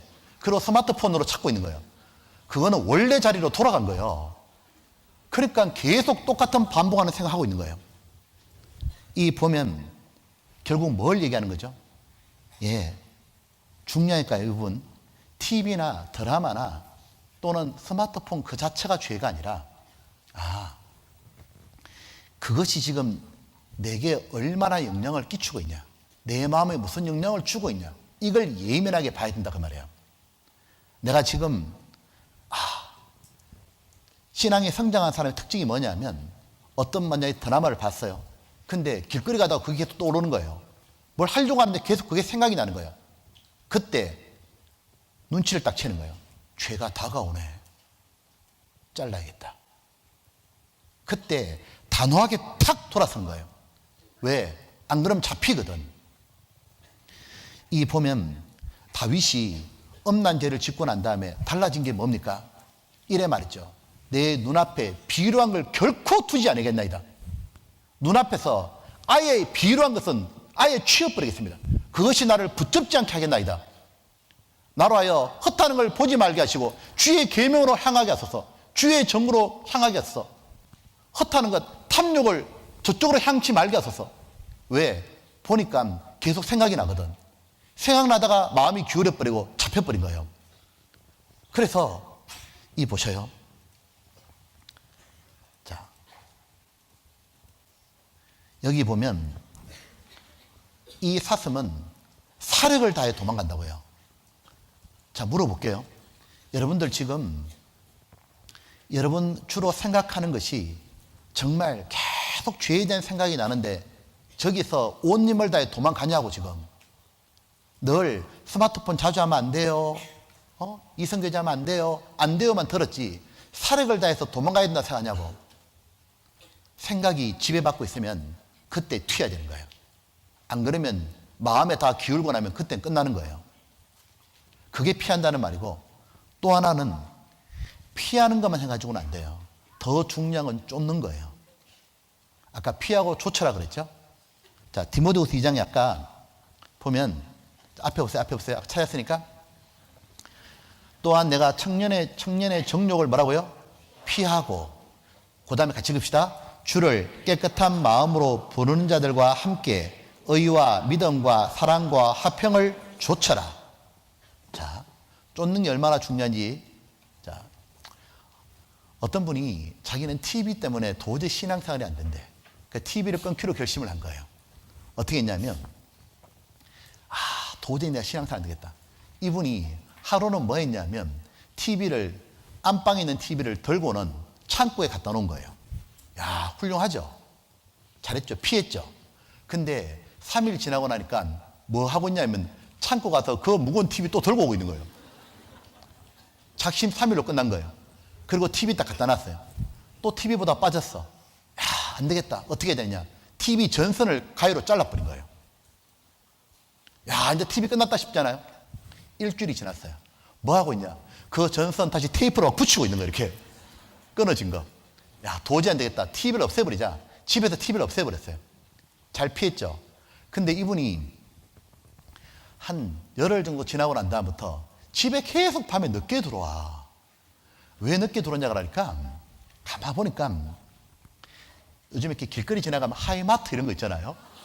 삼성전자 대리점 그 앞에 가면 TV 크고 해놨잖아요. 그 앞에 보고 있는 거예요. 이렇게.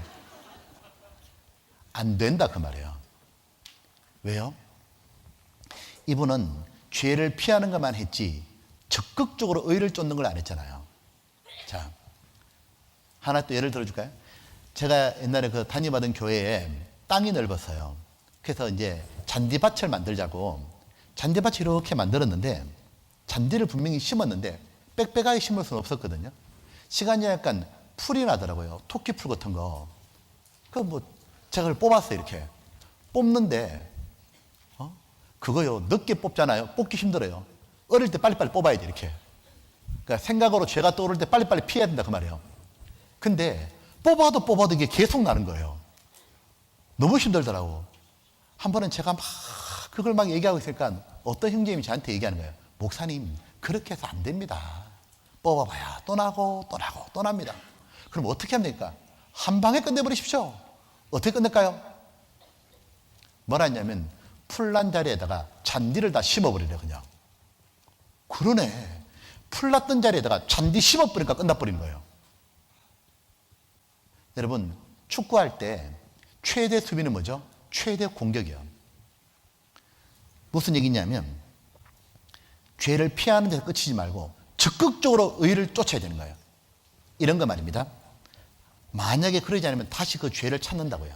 자, 스마트폰이 하도 문제가 되니까 밤 11시 되면 스마트폰 끄기로 했습니다. 스마트폰을 모두 반납해서 오프했어요. 근데 문제는 그렇게 며칠 갔거든요. 며칠 지나고 나니까 뭐 하고 있냐? 다시 스마트폰 켜가지고 보다가 자고 있는 거예요. 왜 그랬을까? 스마트폰 끄고 난 다음에 뭘 할지를 계획 세운 게 없는 거예요. 폰만 껐지. 적극적 의를 쫓는 건 뭐죠? 예, 폰을 딱 꺼놓고 그 다음 해야 될 거는 뭐냐면 그럼 내가 왜 11시에 폰을 껐냐 그 말이에요. 뭐 하지? 그때 하나님 앞에 기도하고 다음날 일찍 자고 뭐 할 건지가 딱 있어야 되잖아요. 이 보면 그래서 이게 필요한 겁니다. 보세요. 시편 1장에 보게 되면 복 있는 사람은 악인의 꾀를 쫓지 아니하며 피했죠. 이걸로 끝나는 게 아니에요. 그 율법을 주야로 뭐라고요? 묵상하는 자로다. 의를 쫓는 것이 반드시 따라와야 되는 거예요. 또 짐승주 무릎 굽이 갈라져 쪽발이 되고 갈라지고 피했죠. 그 다음에 새김질하는 것은 너희가 먹되. 베드로전서에 보게 되면 그리스도께서 이미 육체의 고난을 받으셨으니 너희도 같은 마음으로 갑옷을 삼아라. 이는 같이 읽어볼까요? 육체의 고난을 받은 자가 죄를 그쳤음이니. 여기까지. 자, 봐요. 누가 죄를 끝내느냐? 뭐라고 말씀하시냐면 너희도 같은 마음으로 갑옷을 삼아라. 예수님이 어떤 마음을 입고 살아갔길래 죄가 끝났냐면 예수님은 나는 하나님 뜻대로만 살 거다.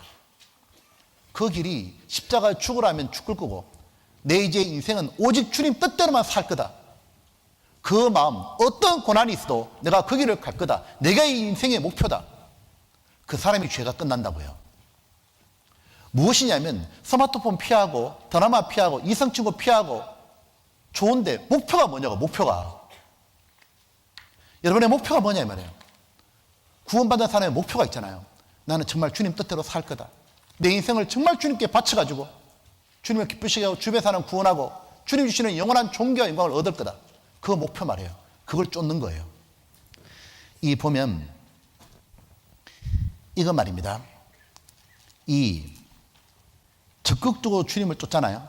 그럼 어떤 일이 벌어지냐면 마치 신앙의 방어벽을 구축하는 것 똑같아요. 여러분 해골 있잖아요. 해골. 이 하나님이 사람 만들 때 보면 가장 중요한 부위는 뼈를 튼튼하게 막아놨습니다. 이 해골뼈가 단단하잖아요. 왜? 속에 뇌가 가장 중요하죠. 갈비뼈가 가슴뼈가 튼튼하죠. 왜요? 안에 심장이 중요하죠. 만약 이 뼈가 없고 이 뼈가 없다면 우리 어떻게 됐을까? 이게 약하다면 자다가 해띵했다간 다 죽는 거예요. 왜? 골이 다 흘러내려오잖아요. 가슴뼈가 약했다 그러면 우리는 모두 뭐가 될까? 심장이 모두 파열되는 거예요. 그래서 웬만큼 부딪혀가지고는 까딱이 없는 거예요. 그죠? 하나님 뭘 원하시냐면 마귀가 너를 공격하기 전에 신앙의 벽을 세워라 그 말이에요. 그게 의를 쫓는 거예요. 사슴이 높은 데 올라가 버리면 치타하고 사자가 못 올라온다고요. 이런 거 말입니다. 신앙의 벽은 어떻게 세워지는가요?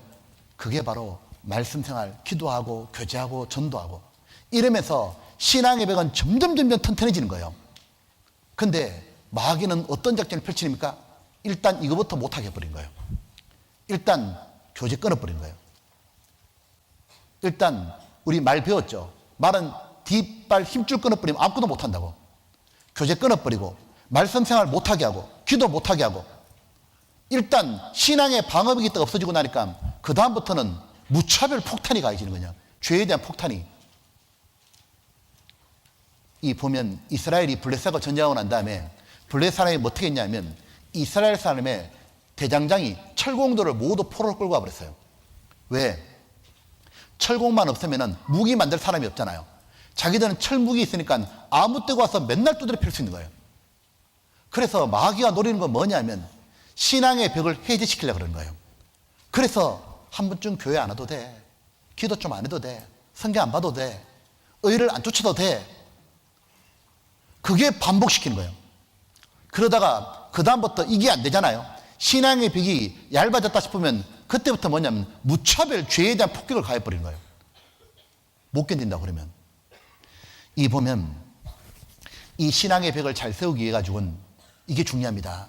첫 번째는 시간 계획을 잘 짜야 돼요. 제일 먼저 학업에 충실해야 돼요. 시간이 많은 사람 죄를 많이 짓잖아요. 자기를 부지런히 하는 사람은 죄가 잘 못 붙습니다. 학생 때 공부를 열심히 해야 돼요. 1등은 해야 되는 건 아니지만 공부는 최선을 다해야 돼요. 왜? 꿀벌은 슬퍼할 시간이 없다고. 공부에 정말 올인하는 사람은 죄질 틈이 없잖아요. 공부 포기하는 애들이 뭐냐면 죄질 시간이 많아지잖아요. 그러니까 공부는 1등은 못해도 열심히 해야 되는 거예요. 두 번째가 뭐냐면 이겁니다. 세상 친구들이 토요일날 주일날 오락에 빠질 때 그때 나는 신앙의 벽을 세우자. 이사야 58장 빨리 한번 봅시다. 이사야 58장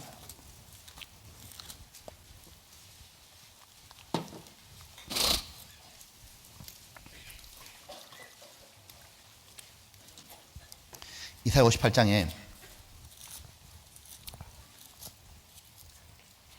58장 13절입니다. 자, 13절 14절 같이 봅시다. 만일 안식일에 내 발을 금하여 내 성일에 오락을 행치 아니하고 안식일을 일컬어 즐거운 날이라.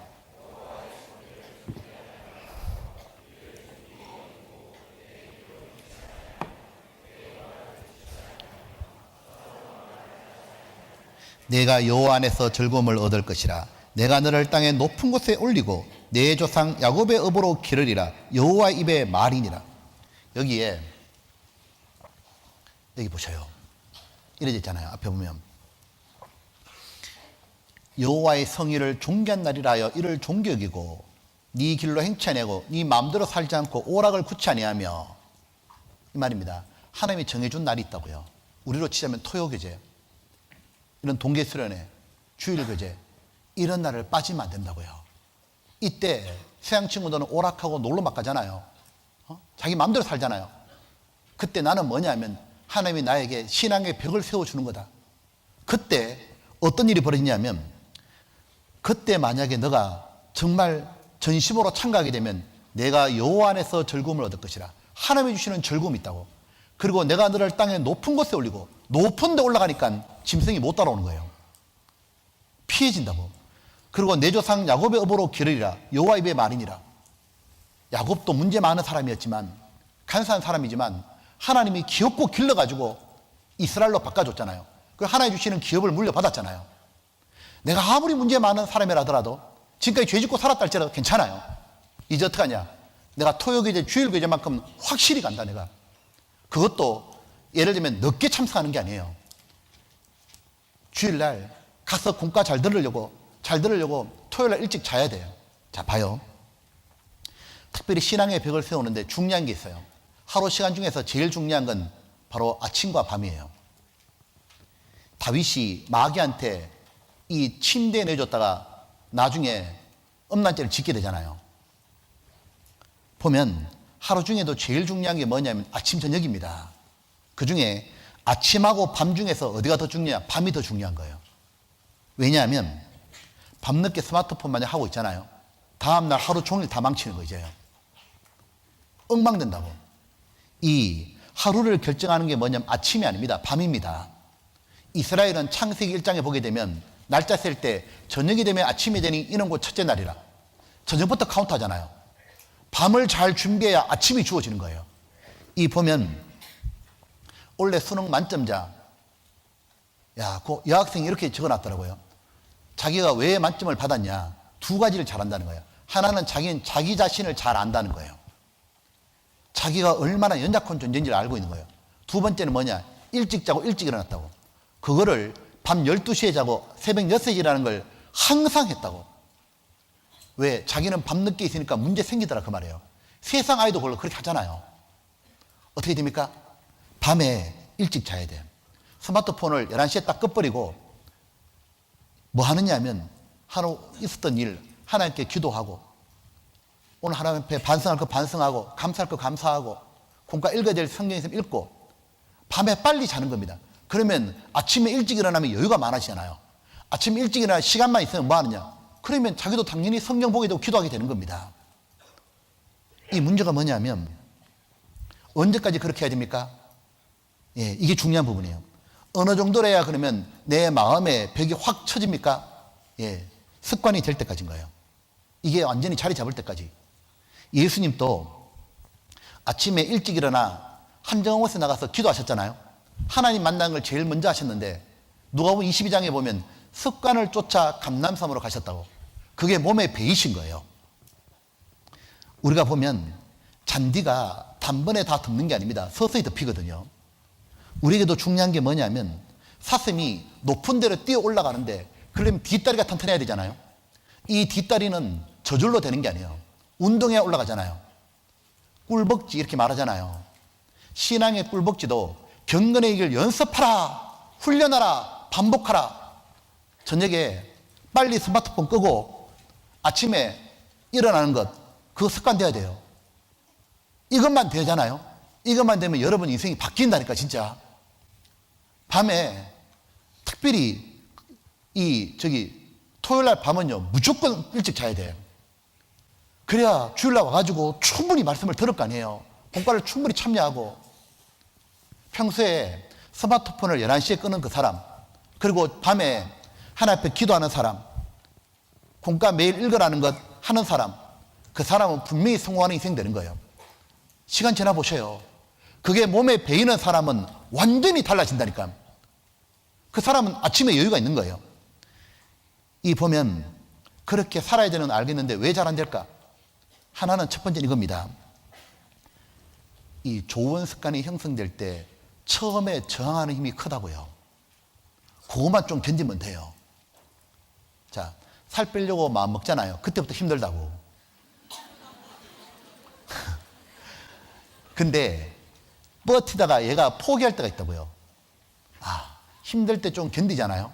처음에 저항을 대단히 강하게 한다고. 담배 끊을 때도 마찬가지예요. 처음에 저항을 대단히 한다고. 끊으니까 미칠 것 같은 거예요. 금단 현상이 막 오는 거예요.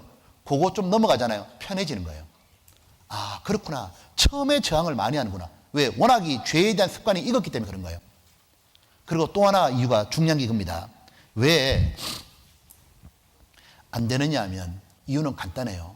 목마른 사슴이 아닌 거예요. 이 보세요. 같이 읽어보겠습니다. 하나님이여 사슴이 신의 물을 찾기에 갈급함 같이 내 영혼이 주를 찾기에 갈급하나이다. 여기 지금 사슴은 갈급하잖아요. 여기에. 자, 여러분 보세요. 사슴은 물을 갈망한다고요. 여러분, 갈망과 희망의 차이 들어보셨어요? 여러분, 희망상 초등학교 때 적죠? 여러분, 희망상에 뭐 적었습니까? 대통령, 뭐 외교관, 미스 코리아 이런 막 적어요. 어른이 제가 되어보고 나니까 희망상 적었던 대로 된 사람이 거의 없어요. 근데 더 신기한 건 뭔지 알아요? 희망사항대로 안 됐다 하더라도 전혀 문제가 안 되더라고. 내가 외교관 꿈이었는데 안 돼도 전혀 문제가 안 된다 그 말이에요. 왜? 희망은 돼도 그만, 안 돼도 그만이에요. 그러나 갈망은 어떤 건지 알아요? 안 되면 죽어버릴 것 같은 거라고. 사슴은 물을 마셔도 되고 그만이고 안 마셔도 그만이 아니에요. 사슴은 안 마시면 죽어버린다고. 그래서 다른 모든 거 다 버려버려가도 물 안 마시면 죽을 것 같잖아요. 물 마신다니까요. 여러분 보셔요. 예수님이 십자가에 죽으실 때 남기신 말씀 중에서 내가 목마르다 그랬잖아요. 내가 목마르다. 피가 빠져나니까 육신의 목이 말랐습니다. 근데 영적으로도 이렇게 정의할 수 있을 것입니다. 예수님이 목마르다. 그 목마름 때문에 십자가에 죽으신 거예요. 어떤 목마름이냐면 하나님의 뜻을 이루고자 하는 갈망이 있는 거예요. 사람은 밥이 배가 고픈 것보다 더 못 견디는 게 뭔지 알아요? 목마름이에요. 못 견딘다니까. 목이 마르면요 미친다니까요. 양도 목이 마르면 자기 오줌을 먹어버린다고. 예수님이 희망하신 게 아니에요. 하나님 뜻 이루는 걸, 우리를 구원하는 걸 희망한 게 아니에요. 해도 그만 안 해도 그만이 아니고, 예수님은 하나님 뜻을 못 이루면, 우리를 구원하지 못하면, 우리 죄를 처리하지 못하면 예수님은 죽을 것 같은 거예요. 그래서 나는 목마르다. 그 영적 목마름이 십자가에 매달게 됐던 거라고. 여러분 보십시오. 여러분은 주님 뜻대로 살고 싶은 것이 희망이요 갈망이요. 여러분 가족이 구원받는 것, 내 부모님 구원받는 것, 내 친구 구원받는 것 희망이에요 갈망이에요. 내가 정말 주님 앞에 귀하게 쓰임받는 것 희망이에요 갈망이에요. 오늘 이 자리에 여러분 왔는데 돌아갈 때 어떻게 살길 바라요? 희망이요 갈망이요. 내 모든 걸 다 뜯어 고쳐서라도 갈아엎어서라도 그렇게 하고 싶은 게 갈망인 거예요. 하나님은 갈망하는 사람에게 반드시 주는 게 있다고요. 내 잔이 넘치나이다. 내 잔이 넘치나이다. 축복의 잔이 넘치게 하시는 거예요. 한나가 아들이 없어가지고 너무너무 힘들었잖아요. 그녀는 하나님께 갔어요. 울면서 하나님 저 아들 주십시오. 제가 아들 안 주니까 미쳐버리겠다고. 하나님 저를 좀 생각해 주십시오. 제가 모든 것 다 뜯어 고쳐서라도 하나님 아들 받고 싶다고. 아들을 제게 주시면 이 아들을 하나님께 바치겠나이다. 삭도를 그 머리에 대지 않겠나이다. 그녀는 아들 있어도 그만이고 없어도 그만이 아니에요. 자기 모든 걸 다 뜯어 고쳐서라도 하나님 중심으로 바꿀 테니까, 하나님께 드릴 테니까 아들을 제게 주십시오. 저도 하나님이 나를 만져준다는 징표를 좀 주십시오. 제게 은총의 징표를 주소서. 여러분 이런 거 안 듣고 싶어요? 하나님이 나를 정말 사랑한다는 거 느끼게 해주십시오. 하나님 나도 기도 응답 좀 받게 해주십시오. 하나님 나도 정말 바르게 좀 살게 해주십시오. 하나님 나도 맨날 반복되는 죄 그런 거 말고 나도 좀 멋지게 뛰어가게 해주십시오. 갈망하고 있냐 그 말이에요. 바로 그 갈망이 하나님은 사모하는 영혼을 만족해 하시며 의에 주리고 목마른 자는 저희가 복이 있나니 먹을 것이요가 아니고 배부를 것이요. 하나님은 내 잔이 넘치나이다. 내가 목말랐는데 하나님은 축복의 잔으로 채우는 거예요. 시간 지나가면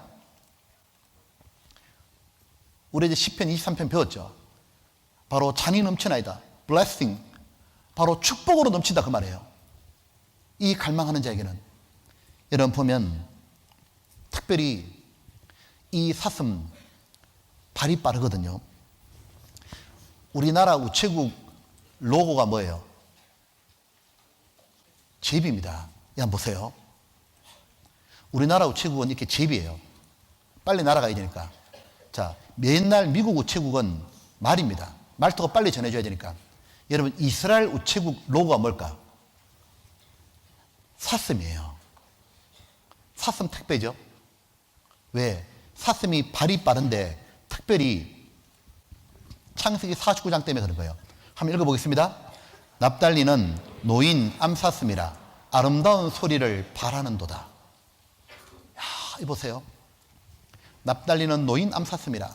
자, 울타리에 갇혀 있다가 탁 풀어주니까 암사슴이 얼마나 좋았겠어요. 아름다운 소리를 바라는도다. 그리고 사슴이 발이 빠르잖아요.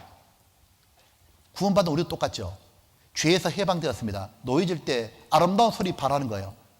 하나님을 찬양하고 간증하고 기뻐서 너무 좋아하는 거예요. 그와 동시에 뭡니까? 이 복음을 빨리빨리 전하려고 그러는 거예요. 그죠? 여기 보면 좋은 소식을 가져오며 평화를 가져오며 복된 좋은 소식을 가져오며 구원을 공포하며 같이 봅시다. 시온을 향하여 이르기를 내 하나님의 통치하신다는 자의 산을 넘는 발이 어찌 그리 아름다운고. 이 산을 넘어가는 발이 사슴의 발이잖아요. 빨리 넘어서 복음 전해주는 발. 하나님 마지막에 보고 싶은 모습이 뭘까 우리한테? 이 마지막에 주님 오시기 전에 빨리빨리 복음 전하려고 뛰어가는 발. 이 복음을 전하기 위해서 준비하는 그런 사람들. 하나 볼 때 너무 아름답고 귀한 거예요. 그리고 예수님 또 사슴에 비유했습니다. 자, 요거 보고 정리합시다. 아가사 하나 봅시다.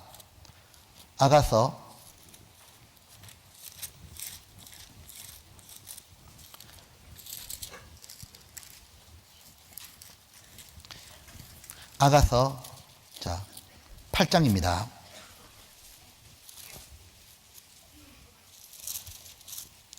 8장 14절 같이 봅시다. 나의 사랑하는 자야, 너는 빨리 달리라. 향기로운 산들에서 노루와도 같고 어린 사슴과도 같아여라. 여기 보면 앞에 한번 보셔요. 쳐다보셔요. 나의 사랑하는 자야, 이거는 예수님을도 하는 말입니다. 아내가 너는 빨리 달리라. 빨리 달려오라. 어린 사슴과도 같아라. 어린 사슴은 젊은 사슴입니다. 엄청 빠르잖아요. 빨리 좀 달려오라. 이 보셔요. 술람미 여인은 자기 신랑 솔로몬이 빨리 자기를 데리러 오길 바래가지고 이렇게 말하는 겁니다. 나의 사랑하는 자야, 빨리 달려오라. 어린 사슴 같아라. 사슴, 젊은 사람 뛰는 것처럼 빨리 와라. 보면 예수님 또 사슴입니다. 예수님은 우리를 구원하려고 한다름에 하늘에서 땅까지 뛰어오셨잖아요. 그 예수님이 다시 오실 때도 내가 속히 오리라 그랬죠. 이 보면 요한계시록 끝장에 보게 되면 보라 내가 속히 오리니, 보라 내가 속히 오리니, 내가 진실로 속히 오리라 하시거늘. 주님은 빨리 온다 그랬습니다. 그때 사도 요한은 뭐라 말하냐면 아멘 주 예수여 오시옵소서. 요한이 왜 예수님께서 빨리 온다 할 때 요한이 아멘 주 예수여 오시옵소서, 마라나타, 아멘 주 예수여 오시옵소서, 왜 그 말 했겠습니까? 요한은 이 성경 기록할 때 밤모섬에 붙잡혀 있었거든요. 구원받고 주님 뒤를 따라가고 주님 위에 사는데 핍박이 너무 많았던 거예요. 복음을 전하면서 자기 동료들은 죽어갔죠. 베드로도 죽었고, 형제간 야고보도 죽었고, 도마도 죽었고, 사도 바울도 죽었고, 사랑하는 성도들이 핍박받고 재산 뺏기고 다 죽어가잖아요. 주님 뒤를 따랐는데 너무 고통스럽고 억울한 일이 당하고 힘든 게 많았잖아요. 그때 하나님이 요한계시록 주시면서 천국에서 어떤 영광을 받을지를 보여준 거예요. 그게 이런 말씀했습니다. 구원받은 사람들이 자기 영광을 가지고 영원한 천성으로 들어가리라. 뭐냐면 하나님이 말씀해 주시기를 이 땅에서 주를 위해 참고 살았던 것, 그거 전부 다 네가 다 찾아가지고 영원한 성에 들어가리라. 이 땅에 고생한 것 모두 갚아주리라. 그리고 너희를 핍박했고 힘들게 했던 모든 원수들을 하나님이 영원한 지옥에 집어넣잖아요. 그 모든 걸 다 보여주고 난 다음에 내가 진실로 속히 오리라. 조금만 견뎌라. 그때 사도 요한이 아멘 주 예수여 오시옵소서. 그것이 바로 그 유명한 마라나타, 마라나타, 아멘 주 예수여 오시옵소서, 아멘 주 예수여 오시옵소서. 여러분 보십시오. 주님이 다시 오실 때 신앙생활 정말 열심히 한 사람 있잖아요. 그 사람은 주님 오시면 제일 좋은 날인 거예요. 주님이 그 사람 눈물 닦아주잖아요. 요거 하나 보여주고 마칠게요. 여러분 혹시 이 영화 본 적 있어요? 이거요 좀 보여주고 싶더라고. 좀 시간이 한 5분 지났는데 이거 좀 보여줄게요. 이거 어떤 영화는 이런 내용이에요. 저도 이거 읽고 내가 울었다니까요. 제가 보고 하도 옆에서 보라 해가지고 보면서 제가 어떤 생각이냐면 이 영화는 다 봐야 된다. 구원받은 사람은. 제가 2장면 보고 울었는데 마지막 장면 보고는 참 많이 울었던 것 같습니다. 이 장면 보여줄 텐데 내용이 이거예요. 이제 피난을 간 거예요. 6.25 전쟁 때 피난 가면서 거기 장남도 있고 동생들도 있는데 아버지가 이제 그 장남이 아직도 초등학생이에요. 근데 뭐라 했냐면 너는 장남이고 맞이니까 네 동생들 잘 간수해라. 그리고 너는 내가 말한 대로 그대로 살아야 된다. 부산으로 피난 와가지고 북한 사람인데 부산에 살아보니까 너무 힘든 거예요. 자기 동생들 다 간수하려고 하니까 너무 힘들게 살았어. 너무 고생하고. 근데 어느 날 아버지의 유품을 이렇게 보는 거예요. 보면서 어릴 때 그 이제 아버지와 헤어졌을 때, 그리고 아버지가 그 나타나가지고 아들한테 말하는 거예요. 덕수인데 그 말하면서 아버지의 칭찬이 있다고요. 그때 이 아들이 말하냐면 너무너무 힘들었다고. 이거 한번 보셔요. 이거 아무나 보여주는 게 아닌데, 자. 내 약속 잘 지켰지. 막수이도 찾았고, 이만하면 내 잘 살았지.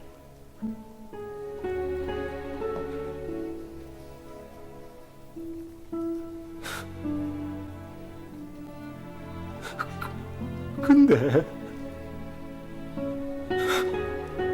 내 진짜 힘들었거든요.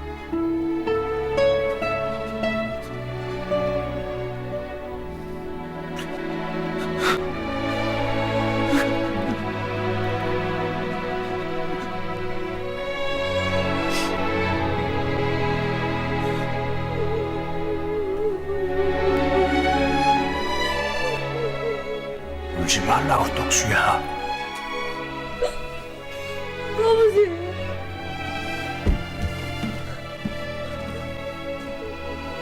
그래. 네 얼마나 세게 고생했는지 다 안다. 내가 너한테 영 고맙다. 내 못한 거 네가 잘 해줘서 진짜 고맙다.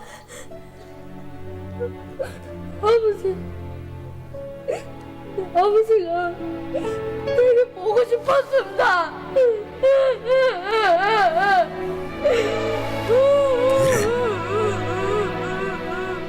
나도 네가 영 보고 싶었다.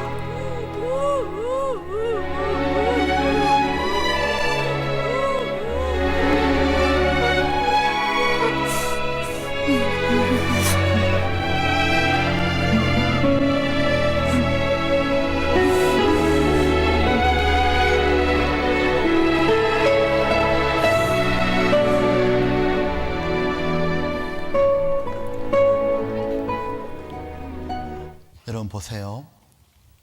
주님이 우리에게 부탁했잖아요. 주님이 완성하신 이 복음을 우리에게 맡기면서 온천에 다니며 복음을 전해라. 그리고 주님 말씀했잖아요. 만나는 날, 우리가 주님 만나는 날, 주님 우리한테 이런 말 해주면 얼마나 좋을까요? 착하고 충성된 종아, 참 잘하였도다. 주님이 나를 딱 만나서 나를 안아주고 내 볼을 만지면서 참 고마웠다. 진짜 고마웠다. 너가 이 땅에 있었던 것이 내가 얼마나 고마웠는지 모른다. 참 고맙다. 너 고생한 것 내가 다 안다. 주님 보고 싶었습니다. 그리고 저 저고리 가지고 있는 것처럼 우리 주님 십자가 그거 딱 붙잡고 주님 내게 남겨준 거 이 십자가 나 위에 가지고 그 하나님이 죽어주셨는데 주님 내가 튼 것 주를 위해 사는 건 당연한 건데 주님 만나는 날 제게 고맙다는 그 말 주님이 해주신다면 얼마나 좋겠어요. 그날을 꿈꾸고 우리에게 맡겨진 이 복음을 전하며 사는 것, 그게 하나님이 바라시는 사슴 같은 성도의 모습인 겁니다. 같이 기도하겠습니다.